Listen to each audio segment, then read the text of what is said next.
And this is the Monday morning after announcing that I have opened up a new Facebook account. Quite frankly, I'm surprised at how many of you just came right in there, because I can tell that those who came right in there are very interested in the experiential part of this work and want to keep communicating and hearing me talk about it. And they want to learn, you guys want to learn how to do the work more skillfully. And so let me just say a few more things about this. For those of you who haven't heard this yet, what I'm trying to do these days is not speak to audiences who have no knowledge at all of the Killer Bee inquiries. Because when I speak to such an audience, I feel like I always have to dumb everything down and start from scratch and explaining like some of our simplest tools. And even when I explain it from scratch, then I have to explain even some of the simplest applications of it, the most elementary. Um, and I get kind of caught there explaining to a crowd of people who hasn't yet really learned any of it. And that's not really where I want to be these days. I would rather be speaking to an audience of people who have some knowledge of the inquiries that we do, or are learning them, or are truly in a pre-contemplation stage where you know that you're going to do the work, but you're just kind of building up to it. Like, these are the people that I want to talk to from now on. I went into a lot of inquiry about what it is that I want. I think everybody should do that. By the way, my husband is coming to give me an adapter at some point so I can plug in for my iPad. So he may come over here and I may talk to him, and then I may move the iPad somewhere. That might be a small disruption here, guys, but just stick with me.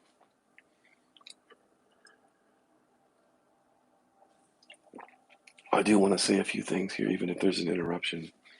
First of all, if you haven't gone to this private space, well, it's not private yet. If you haven't gone to this new account, please do so if you've been following this work in these videos. This is one reason that I'm on today, is to encourage those who haven't come. Go to my main Facebook page, Scott Kilowy. There's a link at the top that is the new account that I'm creating. So I'm inviting people in to this new account, and then we're going to decide what to do from there. We may leave it there. We may open up a private Facebook group, but anybody who goes to this new account will be informed. And so you can just follow or right along with me. I'm just taking you right along with me.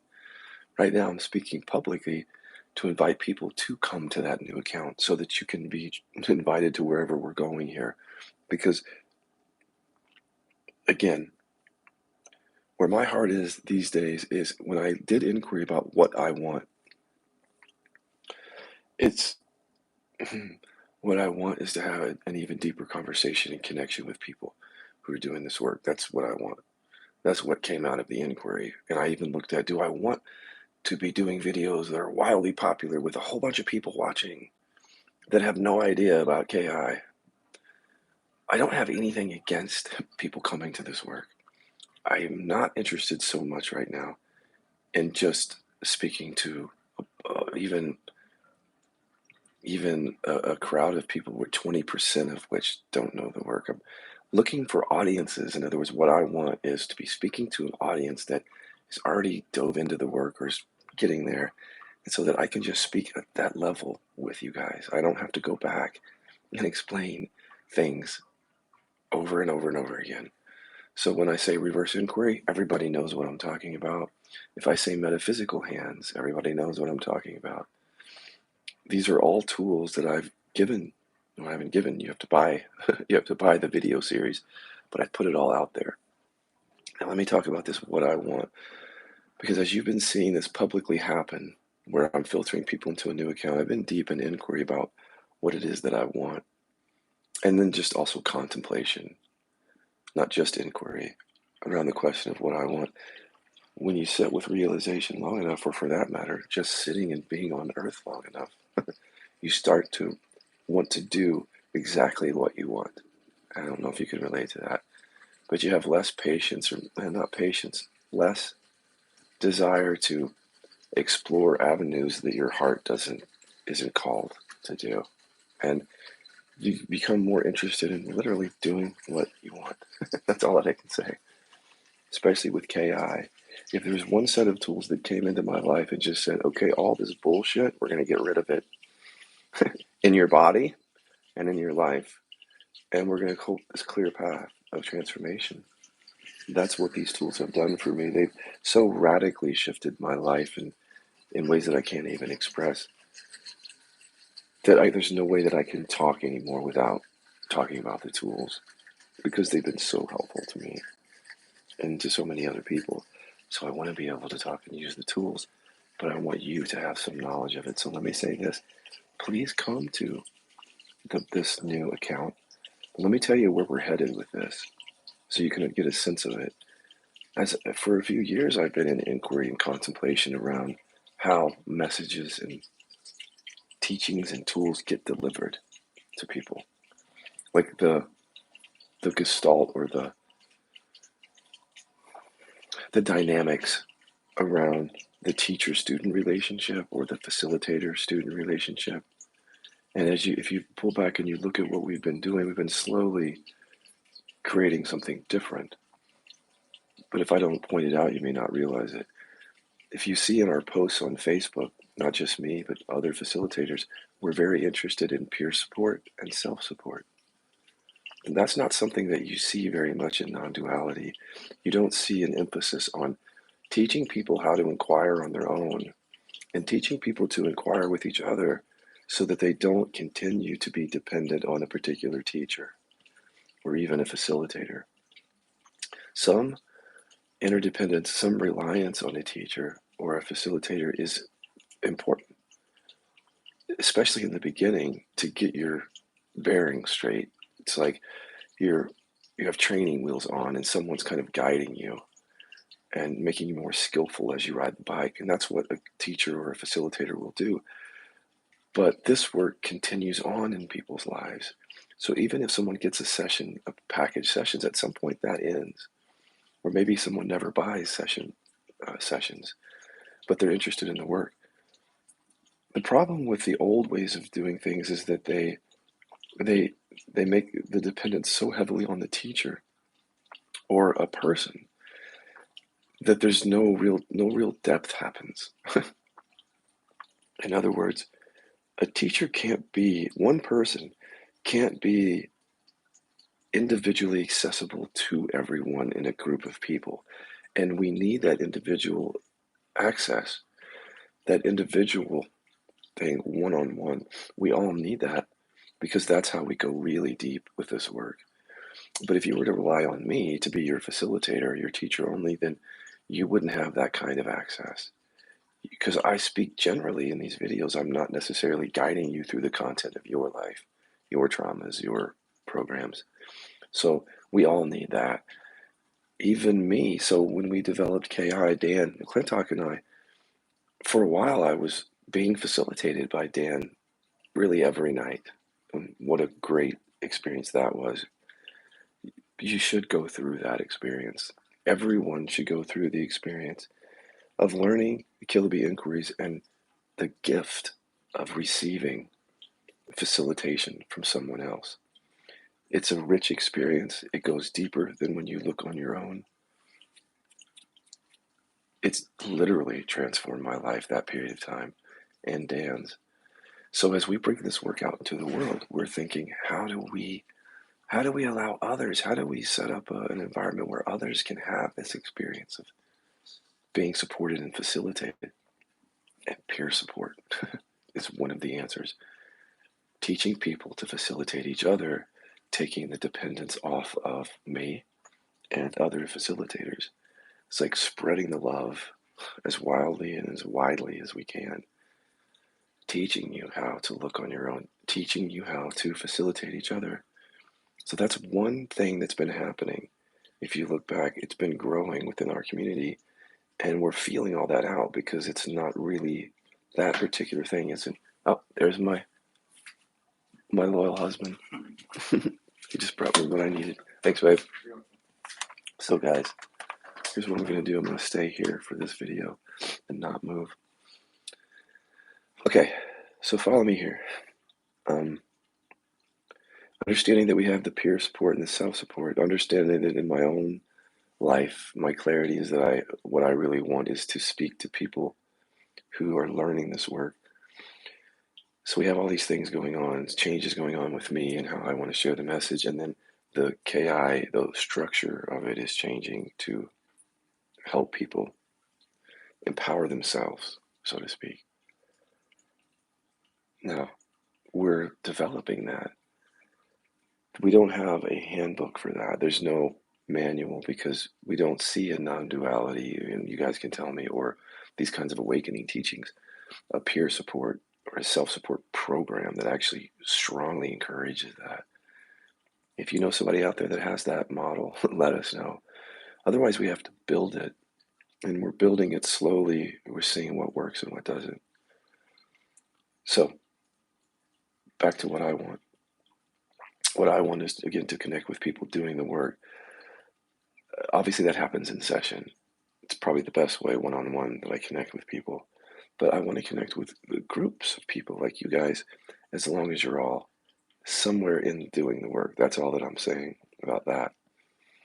Now, what are we actually going to build here? That's still somewhat open, and we do want your feedback on this. So when we get you all into a space that's more private, I'm going to feel more comfortable doing experiential work on video, guiding people. The reason I don't feel totally comfortable with that, with an audience that could be anyone from the public, is that I might use a tool that, as you know, with KI, as I say, it opens up cans of worms. So it can open up something in your consciousness and show you something that you didn't know was there, something repressed, some trauma, some old program or story or identity. It's showing us stuff. So when it does, if I do a video and then that can of worms gets open for someone, but they don't have the skill or the support to follow up with that, it could leave them in a place where they're struggling because the tool opened it up, but they don't have the capacity to, or the skill to be with that in a way that doesn't overwhelm them, in a way that doesn't flood them. Do you see the issue? So this is why you've seen me rely on speaking and the context around the work and not as much experiential. Every now and then on a video, I'll go into experience when I really want to answer someone's question. The point here is, once we get to a private space where I know that you guys are doing the work and you know the tools, then I'm going to be more experiential. And I'm even thinking of like, how could I facilitate someone on video? Like, is there a way to do a split screen where I'm facilitating and you guys are watching? One of the coolest things about this work is what happens in a private session. Almost everyone says that having a session where someone facilitates you skillfully is very different than looking on your own. But so many of you don't know what that's like, so at least you could see what it's like. And if you watch me facilitate someone, you can see the value of that. Of course, that might make you interested in sessions, but it also might make you interested in peer support.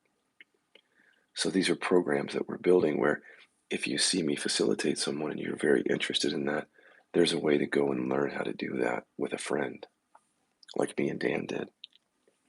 So that's one reason I want to do it on camera. The other thing is just when you demonstrate the work for people, they pick up skills.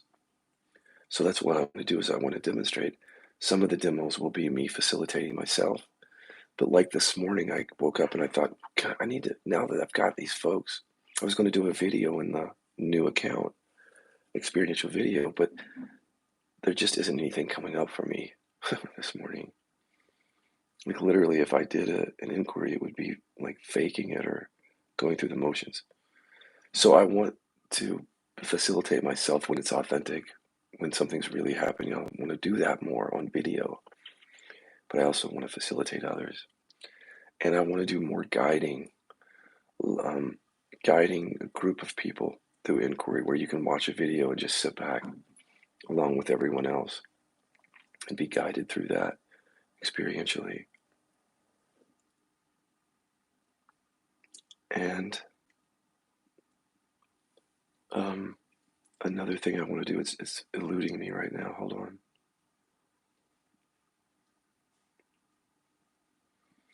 In any event,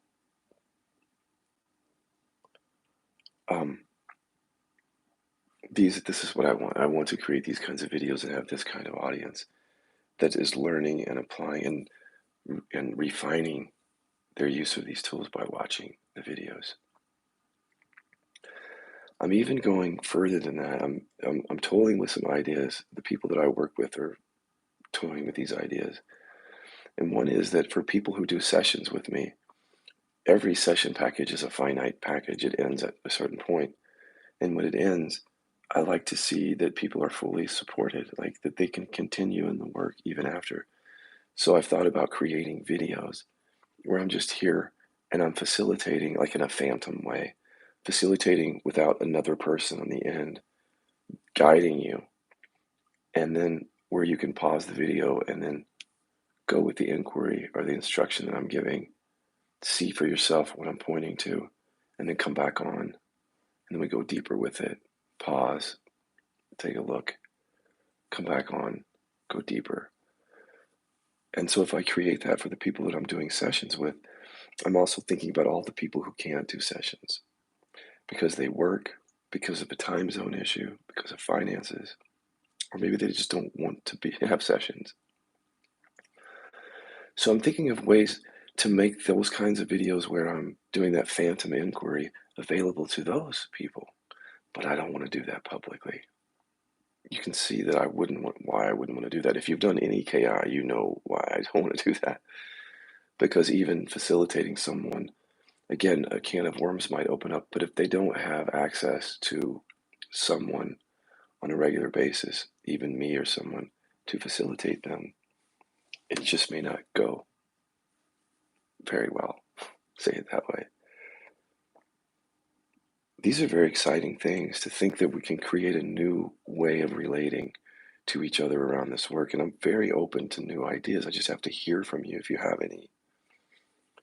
But that's what I'm envisioning so far. And I can't make a promise that this is what's going to form. But the vision that I'm having is really, really like making our community into the vision that I've always seen with it, where we decentralize the guru principle, the teacher principle, make it much more about self-support, peer support, training, sessions, videos like I'm speaking about, so that more people can have access, essentially, without, and here's the thing, without spending a life savings. Let me talk about money for a second. So I will be completely transparent with you around that. I was once an attorney on track to make a six-figure attorney income. And my life was pretty much set. I was with a firm at one point that would have had me set in retirement, would have never had to worry about money. I left all that to come to do this. My bills and my expenses did not stop when I left being an attorney. And also, when you awaken, you have these insights or realizations, the world goes on. You know, the electric company still wants their money, the landlord, the IRS. So, all of us doing this work in the world are just normal human beings who need to make an income. And in order for us to devote our time, uh-oh, in order for us to devote our time to this, we have to make a living with it. So, in other words, it wouldn't be reasonable, as someone has said through the years, like, why don't teachers or facilitators just do this for free? It's not actually a very nice thing to ask if you think about it. Um, it's actually asking people to not worry about any of their expenses or not even consider their expenses or their debts or their mortgage or rent or anything, and just to give their time freely to you without taking care of their basic needs. And that's not fair at all to ask of anyone. We all have bills and expenses. If you don't like that, you probably shouldn't be here because this is, I want to be very clear about this. Every one of these facilitators has worked hard to become skilled. They devote their time to this, so they deserve to be paid for their time so that they can pay their bills and make themselves continuously available. And I'm no different. So, what I do in order to pay my bills is I work with people one on one. I like doing one on one work. That's the deepest work that we do. But at the same time, if I had a choice, I probably wouldn't do as many one on one sessions as I do. Because if I do sessions all day long, I can't be on here helping other people. I cannot make myself available. So, what I'm looking to do is to pull back from one on one sessions and to then, as you come in for sessions, to refer you to the facilitators that have on my site that have been working closely with me. And for them to even be on my site, they have to have a very high skill level. So they're perfectly capable. And some of them, you might even say, are more skilled than me because everybody has a different style. But because I'm the figurehead for the work, people think they need to work with me to get the real benefit from the work. And it's not true. I'm telling you, it isn't true. There are many skilled facilitators. So, but when people keep coming to me, which I appreciate, I'm very grateful for that. I just cannot be available then throughout the day. So when I think about making myself available, what do I need in my life? I need to be able to pull back from sessions. I need to have blocks of time in the middle of the day where I might be able to come into a private space with you and do real experiential work. For all of you out there who may not be able to do sessions, or maybe you've already done some sessions and you need further support in it, or maybe you're even doing sessions now and you need that support. I can't be there if I'm doing sessions all day. I want to be able to do that. So we're gonna have to figure out a way for me to help me pay my bills. That's all. I'm just being transparent with you. I'm not gonna hide. Other teachers won't talk about this. I will talk about it because it's human life. In order for me to do that, I still have to be able to pay my bills. So we may have some sort of membership thing. It will be very inexpensive, but a membership fee where you pay per month just to help me pay my bills to allow me to be accessible to you. There you go. Truth. Now, what I feel like is if we build that where you come and you pay a minimal monthly fee to get access to this one on one experiential stuff with me, I feel like I want to make it to where it's really reasonable for you. Like, even really that someone on disability could pay it. That's what I'm looking to do. And then if I feel like if there are enough people that join that, then what you all are saying to me is that you want my time to be spent with you more if you show up. If not a lot of people show up to that, then I won't be able to pull back from sessions. And I'll have to continue to do that, which means less access here, less coming on.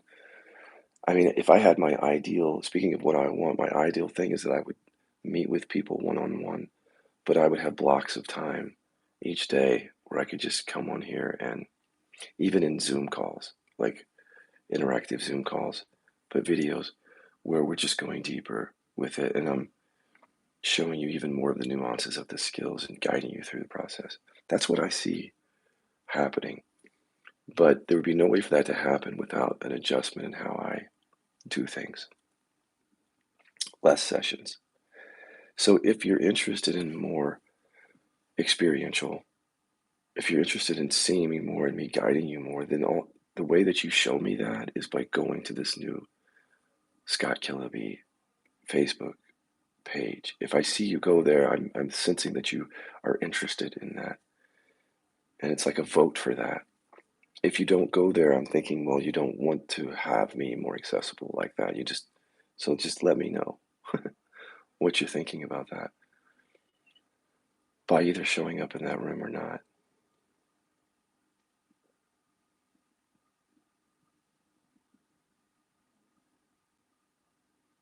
Where this really comes from when I sit with it is that I've worked with certain very delightful people in like a package of like 5 sessions and they love the work and they so much want to continue doing the work, but they can't, mainly because of finances.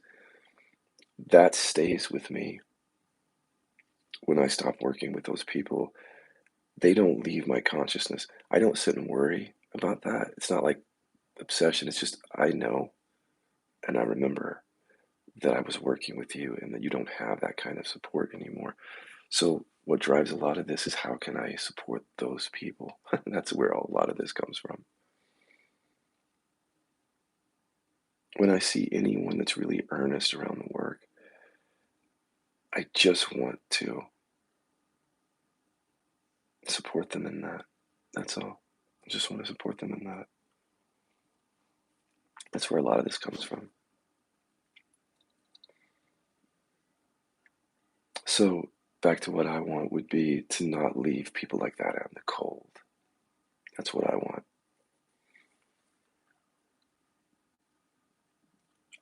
The reason, if you can understand a little bit more where I'm coming from, I went through those 3 years of massive chronic pain, and I saw how important it was to inquire on a daily basis. I'm grateful as could be for the fact that I don't have pain anymore. But the only reason that that happened was because I did take the time and did have the skill each day to inquire on unresolved stuff that was connected to that. I know the value also not only of being able to do inquiry experientially every day when something like that is big in your life, like chronic pain, trauma, illness, spiritual crisis. I know the value of that. I also know the value of support because at least once a week during those 3 years, I would be facilitated by Dan. He would just come in and facilitate me, help me go even deeper. So I understand all the value of that. And then when I think about people learning the Kilby inquiries and not having any of that, that's what that's where this comes from. Because they're learning the tools, but just because you know the tools doesn't mean you know really how to use them skillfully. So then you might not have a Dan there or a Scott to guide you. And you may not even have the skill to meet this every day like I did. And why that's important is because many of you have come to this work with very serious issues, somatic issues. I'm not trying to make a story out of that, but we know who you are, and you're like me. It's like at this point, the body contractions have been so stubborn that you're now here unraveling those, but you need help. Or there's trauma coming to the surface, and you're finding KI is skillful in that, but you need help. Or like chronic pain, an illness, something. The point being is that I would love for you to experience what I experienced going through my crisis, which is the kind of skill level that it took to come out of that and the kind of support that it took.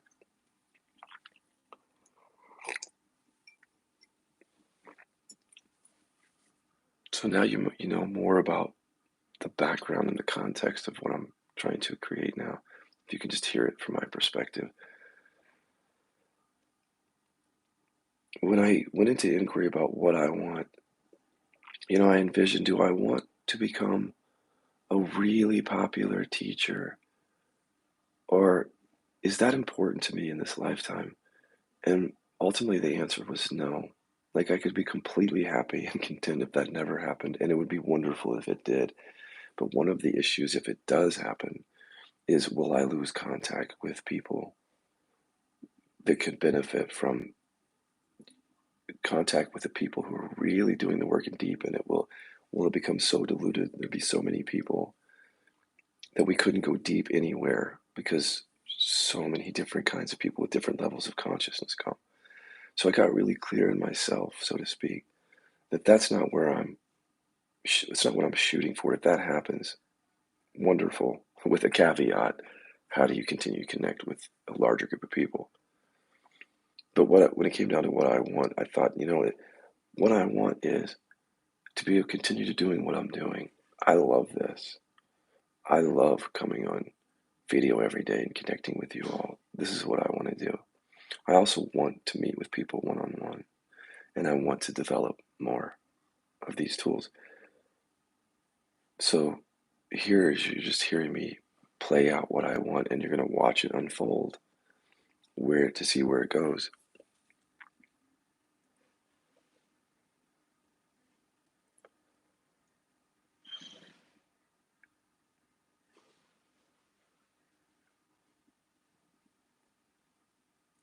It's really awesome when you know what you want. And I owe all of that to KI. KI cleared away those things, just some of those things that were in my life that were taking me down a road that wasn't completely authentic. Just little things where you go along with something without setting a boundary or something, and you realize you've been doing something that doesn't feel quite right. And KI had a way of just cleaning that up for me, like literally taking out of my life anything that didn't feel authentic, and then leaving only that which calls my heart, only that which enthuses me and inspires me. I owe all that to KI. So you could see why I would want to talk about that with you and what you want.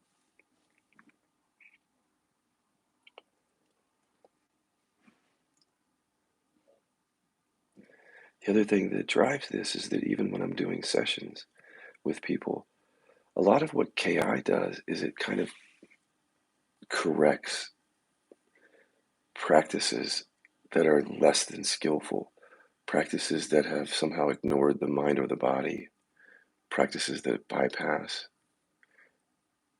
practices that don't work well with resistance or deeply unresolved or repressed stuff. So even when I'm doing sessions with people, it takes about 2 or 3 or maybe a few more sessions for the person to really hear what I'm saying, to correct the ways in which they're relating to their experience that are not working very well. So if that's happening in private session, I can imagine how much it happens with people who never get the benefit of sessions and how long it might take them to learn the nuances of what I'm saying, to be more skillful with this. So you can see where that comes from. I would rather I would rather speak to a smaller audience of people that has and is learning the skills than a larger audience of people, many of whom don't have those skills. Simple as that. I also went into inquiry, to be completely transparent with you, to see whether there were any blocks in this work becoming more popular. And I found a few things. It just had to do with my desire for privacy, mainly. I really like privacy. And there's always been something in me that says I don't really want to be walking down the road or anywhere and people recognize me. It's not something that I want. And so that there was a little block around that. So just removing that feels like, okay, the work could become more popular now without any kind of sabotage. But I could see that there was a little bit there, like, I don't really know if I want that. So I just opened that up for myself. But at the same time that I opened it up with the idea that, okay, more people could come now, I started to inquire into, but what is it that I want? It's not just more people coming. I want to be able to do this in a way that feels right for me. And that's why you're seeing me create the new account. I can't imagine now that if you've watched this video, you don't understand what we're doing here because I've explained in painstaking detail so that you know.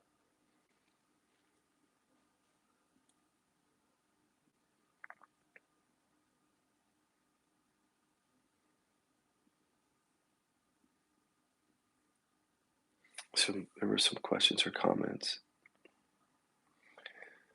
Okay, I really hate when people say that spiritual teachers shouldn't charge money. It really isn't fair. It's not fair. It's ridiculous, actually. To be honest with you, it's ridiculous. And by the way, having done anger repression work, I'll tell people if they say something to me, I'm not afraid to speak up around that and say, how dare you ask me to devote my time to you and at the expense of not being able to pay my rent. Do not ask me that. And the old peacemaker, Scott, if somebody would have said that, they'd be like, oh, I'd be very apologetic. I'm so sorry that I have to charge for sessions. I'm so sorry. I'm not sorry for paying my bills. That's part of the freedom, guys, is being able to say things like that. And I'm not mean about it. It's just I don't mince words anymore about things like that. At the same time, I'm aware that one could become greedy. And there's the other part of that. Like if you start charging, then you might just want to accumulate wealth or just for the accumulation of wealth. And that's not where I'm at. That's something that I explored in inquiry too. Is it just like most of you, I want enough money to pay my bills and to live somewhat comfortably, and that's it. If you talk to my ex-husband or my new husband, they'll tell you I am not into material things. Like we have a Jeep, right? My beloved Chester wanted a Jeep, but I would never have bought a Jeep. It's just something that we did together. But other than that, material things don't do it for me unless it's music equipment. I love music equipment for writing music. Just helping you understand where I'm at and the inquiries that I've done. Because I don't think the teachers in the past have been this open and honest about money and about their inquiries around greed, um, to kind of keep all that in balance. So I'm just putting it all out there. And I figure if you don't like something that I'm saying, you won't follow along with me and things will just work out perfectly because the people that are aligned with what I'm saying will come along understanding it all and it makes sense to them, everything that I'm saying. So thanks for that comment. Um, have you thought about using Patreon? Thank you. I have, actually. I've explored that, and that's one of the things we're going to explore. Patreon. I'm looking at also.com as a platform, and frankly, I don't know much about these platforms, and so I have wonderful people around me. Alec, many of you have met Alec. I always say everybody should have an Alec. He's wonderful, and he and I are um, talking about these issues, what to do here. Okay. Oh, thank you for your transparency and honesty. Thank you. I appreciate it. These are things that I've just thought about for years. I've had to think about money for years, but my question is, why don't I share that with you? Like, is there something that I would be hiding? And I think there's like an built-in kind of shame around it all, frankly. And I think that what's interesting is that all teachers charge, almost all of them. If you go to a retreat from a teacher, you have to pay the money. This is how those teachers make money. But the conversation never happens or usually doesn't happen around money. So that when you don't talk and you're not transparent around money, that leaves open innuendo, projection, guessing, assumptions about where someone is with money. But if I just share it with you honestly, then you don't ever have to guess or assume anything. You know where I'm coming from. And we put it all on the table.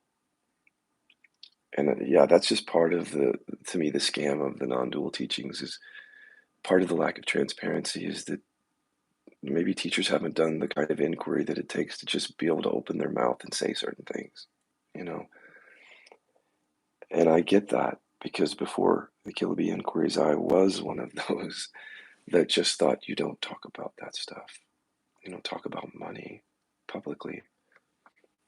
And by not talking about it, this is where all the assumptions and the innuendos come up and the projections around it. So thank you for being understanding what I'm saying here.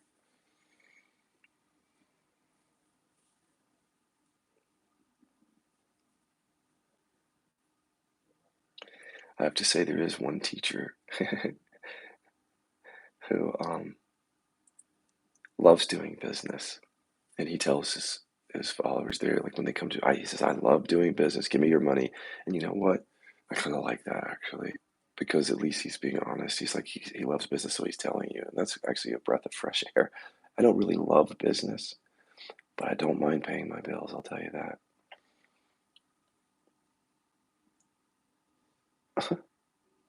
You were like me. My son is obsessed with guitars and music stuff. Totally. Uh, it's it's my second number one passion. I just like creating, and so the Kill Bee inquiries, the creation. It's like to me, it's like a big. Uh,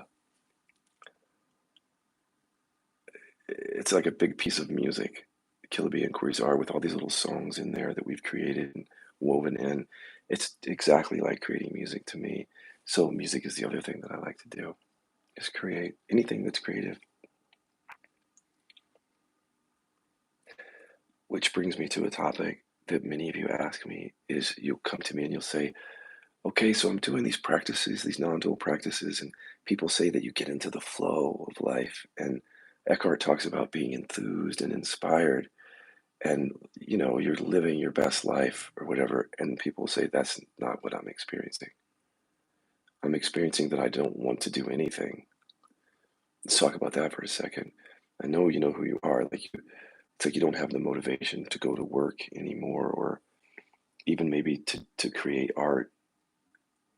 And what I say is a lot of that is because the deficiency story is most likely withering away.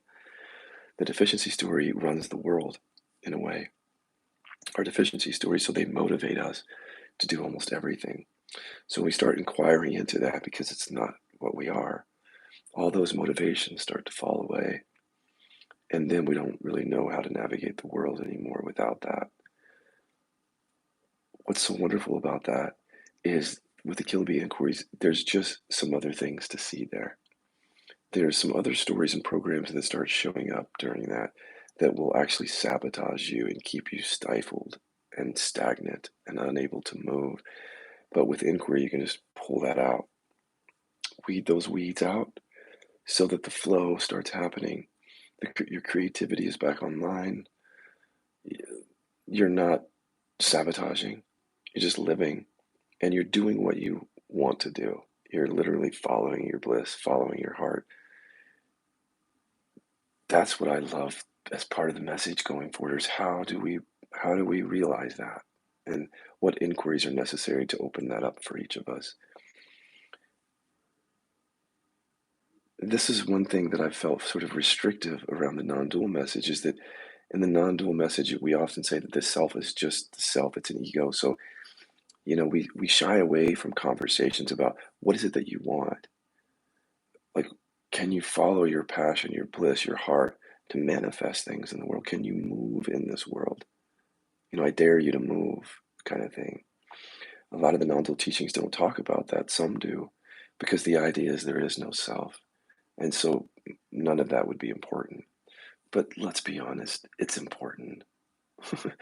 How you move in the world, literally how you move in the relative world, is so important, right? And so if your non-dual realization has you stagnant and stuck, and then you keep hearing non-dual messages that say, just leave that where it is because there is no self and there is nothing to do and no one to do it, that message after a while feels very restrictive. And it's like, where's the passion though? Where is the enthusiasm? Where's my joy? Where's my bliss? Don't worry about those things because those are things that a self would want. Completely restrictive way of looking at things.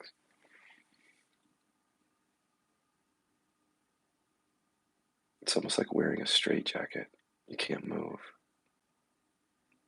So the Kilby inquiries came on, and it does it for other people. It's just like taking the buckles off that jacket, starting to question even the non-dual programming, like questioning the pointers, questioning everything that might keep you stuck. As I see people stuck in this area that I call like the awkward teenage stage, where the old motivations fall away from ego, but nothing new is kind of showing up to move them. At that point, when you look at what's going on in the consciousness of someone, you can see that it's not just that the deficiency stories are falling away, but it's that the non-dual programming has taken its place. So it's like trading one story for another. And the programming of the non-dual essentially says there's nobody and there's no one. So you've got the deficiency story falling away, and then you've got this other programming coming up. Some of us do, that says there's nothing to do, there's no one to do it, so I'm just going to be here even if I'm stagnant, even if there's no enthusiasm, no inspiration. The programming says that is not, that doesn't matter. Thankfully, people like Eckhart at the end of A New Earth, he went ahead and said, no, I'm not going to talk like that. I'm going to talk about inspiration and enthusiasm. Thank you, Eckhart, because that's part of life too. Let's bring that online and not just living in awareness and peace. In peace, there's nobody here and no one. It's just open, empty, awake space, and there's nothing to do. I'm just going to sit here on the bench and do nothing.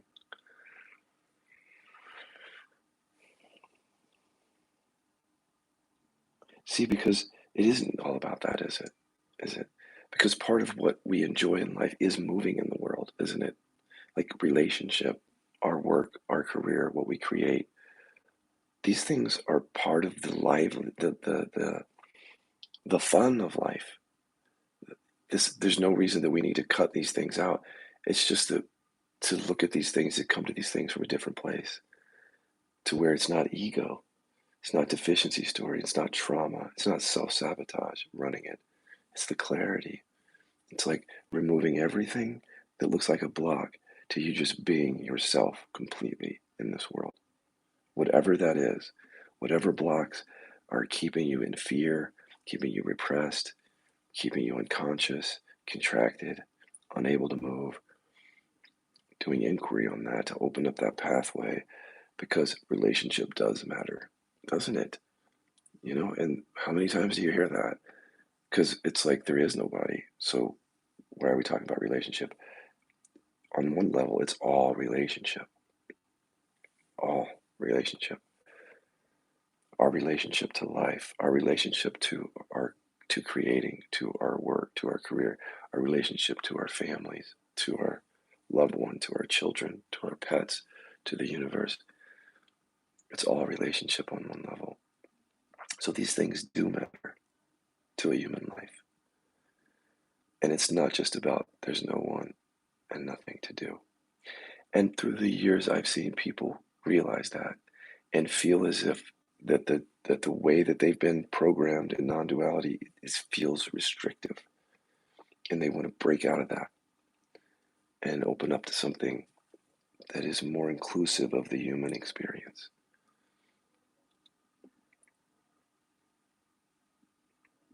that honors the human experience, that engages in the human experience, in the human relationship, that isn't trying to avoid or just transcend that and move away from it.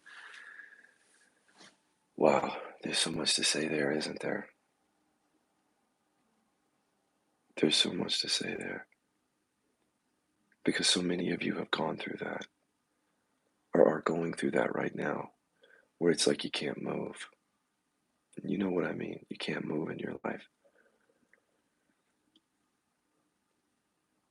Part of it, part of it, I think, is that in the past, many of these traditions, these practices were done by people in monasteries and caves and in isolation. And so the tradition gets passed along, and now we have ashrams in different places, sanghas, where the idea is that you go away from life into solitude, which can actually be helpful. But in solitude and then away from all the triggers of relationship, a clarity can dawn. There really isn't anything wrong with that.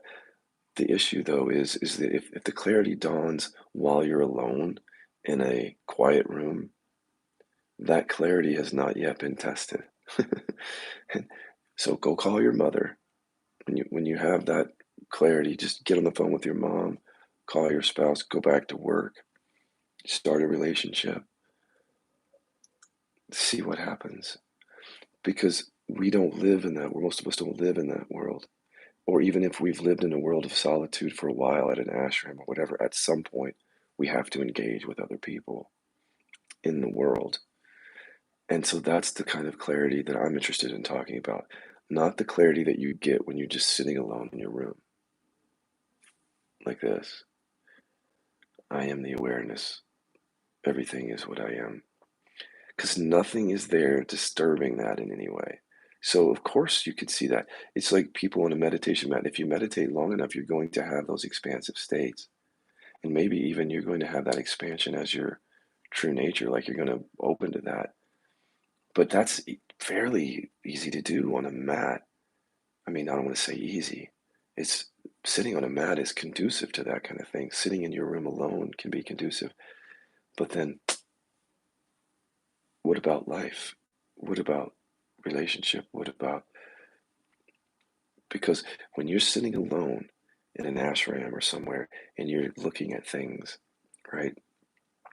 Those things may fall away, but if you're sitting in a situation like that, you're not being challenged in any way. Remember, the things that you're looking at in a meditation have to do with relationships from your past that have created trauma or stories for you. So you can clear all that. You can see through all that. But then if you're not moving in life, that might bring up those things again. It's a little bit half baked, isn't it? It is. It's a little half baked. In other words, like I have so many stories for you, I will not share them, of people who've come to me and said, I sit in my room all day and I can see what it is you're saying, like that I'm the awareness and essentially nothing is real. And inevitably I'll say, okay, now bring up your wife and your consciousness, bring up your kids, bring up your job. And then it's like, oh, my clarity is gone. Well, how deep was that clarity? If I can just pull up something that's in your life already and you're doubled over there in some trauma or trigger or old program. Someone asked me the other day, like, Scott, you seem to be successful in the world. Like, you're not just sitting around on a park bench, you're doing things, creating. And I think the reason is because I understood that, well, first of all, I didn't have a chance to be in solitude because the day after the non dual realization, I literally had to go to work into my attorney's office. I had to go to work because I had hearings that day and the day after and the day after. So it never occurred to me the notion of waking up outside of my life. There's no way that I could step away from my life to wake up. So the waking up had to happen in the midst of life. So everything had to be integrated from the beginning. So instead of saying, I don't have a job, there's no attorney, there's no Scott, it's like, okay, I see that. How then do I move in the world attorneying? Because there isn't. Uh, Ultimately, there is no self, there's no Scott, there's no attorney, there's no other. That seeing is a real seeing. But then how then do you move in the world with that seeing? And I was forced into that right away. And I'm so grateful for that. So grateful. Because I imagine if I would have pulled back into solitude, eventually I would want to come out and play again, right? Do you know that feeling of you want to come out and play again? It's like you feel the freedom, but it's like you've maybe spent so long in solitude that it's like, well, I wonder what's out there in the world. But as you have some of the freedom, you might find like a lack of interest in some of those things. Follow me? A lack of interest. Now, and people will say, but isn't that just the awakening? If I lose interest in worldly things. Let me talk a little bit about it differently. Me writing music, when I was really believing the deficiency story of I'm unlovable, when I wrote music way back in the day, the real motivating thing was I want you to love me. If I create songs that are good, you'll love me, maybe, because I felt unlovable. So that was one of the main driving forces behind that. I had no idea what it was like to create music in the world and not care about that. Like literally when I create music now, it's like if nobody hears it, I'm fine. I've actually created music and not that many people listen to it and it doesn't bug me at all because it's the act of creating and expressing that is ultimately fulfilling. It's not getting the accolades. Like that doesn't do it for me anymore, which opens up the experience of life where just creating, just living is satisfying. Like breathing is satisfying. Where you're not looking for people. With what you're doing in the world, you're not doing that for approval or validation or attention anymore or fame. You're doing something because you love doing it. That's what I'm talking about. And that doesn't get talked about very much in non duality. So that's why we're going to talk about it because it's part of human life.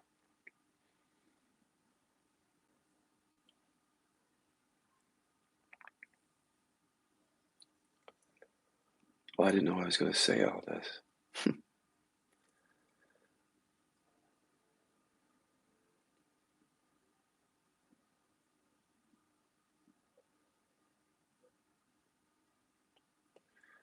let's say a couple, Serena said something, the word money, and that brought something up, is when I look at how people have to spend money in order to get access to books or videos or retreats for teachers and things, I think, well, there's only a finite, most people have a finite amount of money.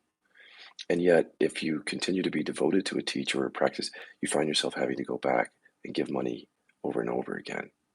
And although that helps the teacher survive and allows them to give their time, at the same time, that's not sustainable in anyone's life.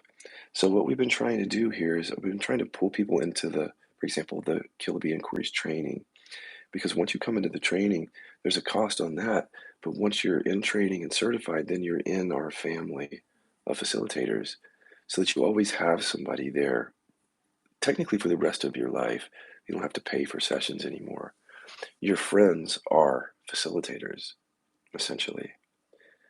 So that I envisioned that not just because I wanted to have people certified in this work, I envisioned it because I understood the money game. I understood that if you continue to ask people to keep doing sessions over and over, that's finite. Like that's going to end at a certain point. So by inviting people into training, that doesn't end. And they don't have to keep giving money. You see, so by talking about money, we should talk about that too. Is what we're trying to build is a way so I can continue to support myself, but you don't have to give your life savings to this. So that's what we're trying to build. It's like striking a balance. And we're learning. So we're going to keep learning and we'll come back to you as we figure that out. I hope this was helpful. I don't know. I rambled a lot. Thanks for showing up. Let me just check to see if there's any um, comments. Thank you guys. Play again. Serena said, yes, yes, yes. Play again. Yes, play. I mean, if you should see my life, like Chester and I's life, it's full of play. You know, we get in the Jeep and we go out into the back roads and we just mud and throw mud all over the place, and he'll splash water and mud into the Jeep, and we're all hiding. The dogs and I are hiding and we're just playing like kids, or out in fields and just all kinds of things by lakes. I mean, it's a full life, you know, and that's what I think everybody wants. And I don't think ultimately we're looking to just sit on a couch and stare at a wall. That's part of experience too. Like, even that is satisfying, just to sit here and be completely.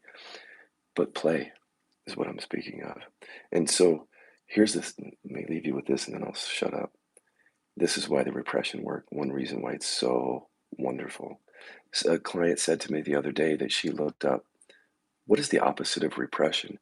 And she thought it might say expression, but the opposite of repression she saw in there was freedom. So just being able to play in the world, for example, or to experience joy, um, it could be repressed in you. So Serena said, yes, play. But is there a block in your life to play? And you may not even know it. You may just see yourself sort of not playing. You may not see the block, in other words, but with repression inquiry, you can get under it. Really simple inquiries like, okay, I can just go play in the world now. Just go have fun and play in the world now. And that's a reverse inquiry. Watch for any objections. Just sit there and look at them and be with them and keep doing that inquiry, because something can open up from that once the conditioning is no longer trying to just keep you safe here, afraid to go move in the world. So what's there is like a repression of that childlikeness in us, the one that's still in us that wants to play. But we may have, in becoming adults, we may have just sort of repressed that, suppressed that in order to survive in the adult world. But that's still in us. And by doing that repression inquiry, you pull that conditioning up where you were instructed to become an adult and push down all of the desire for play. That can come right back online once you do that repression work. That's just an example of where we can take this. All right, guys. See you soon. I may come back on. We'll see what time it is. Okay. I'll probably come back on at about 10:30 a.m. Central today. How can we play in the heaviness of pain? Let me answer that real quick. Good question. How can we play in the heaviness of pain? When I was in pain, I couldn't play. Or if I could, it was just moments of that. So let me take on a serious note. That's what the KI works on that level too, is that I had to resolve the pain for myself, but part of the pain was repression. So repression of anger, repression of play, repression of joy, these things were in there for me, and you're going to probably discover them too. Even if you don't think they're most likely there.